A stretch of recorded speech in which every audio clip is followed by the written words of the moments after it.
মনোযোগ দিয়ে দেখুন তো ভিডিওটি ভাই, কি দেখতে পাচ্ছেন? ক্লাসরুমে যত ময়লা আছে স্কুলের সবগুলোই বাইরে ফেলে দিচ্ছে। এটা কি ঠিক? ঠিক না।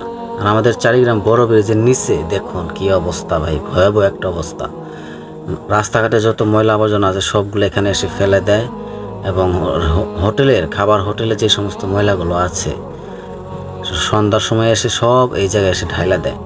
আমাদের কালীগঙ্গা নদী, একটা সময় এই নদীর খুব নাম ছিল, এখন ধীরে ধীরে এই নামগুলো ঢেকে যাচ্ছে। কেউ এখন চিনেও না কালীগঙ্গা নদী এখন এটা আছে, বলতেও পারবে না কেউ। তো এই ময়লা আবর্জনাগুলো এগুলা ফেলা কিন্তু একদম ঠিক না।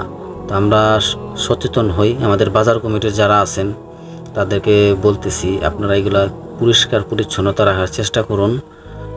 এখানে যেতে এই ময়লাগুলো না ফেলে আপনারা সবাই তাদেরকে নির্দিষ্ট একটা জায়গায় এই ময়লাগুলো ফেলতে বলবেন। আর এই যে মাছের বাজার থেকে যে কার্টনগুলো আসে, মাছ ফর্ম বক্স বলে এটাকে, এগুলা এখানে কেন ফেলতে হবে? এগুলো কিন্তু পুড়িয়ে ফেললে হয়ে যায়। পুড়ে ফেলে কিন্তু জিনিসটা একদম অনেক ছোট হয়ে আকারে ছোট আসে। আর এই দর্জির দোকানের যত ময়লা আবর্জনা আর কি বাড়তি কাপড়গুলো আছে, এগুলোও কিন্তু তারা এই দোকানের বাইরেই এক জায়গায় ফেলে রাখে।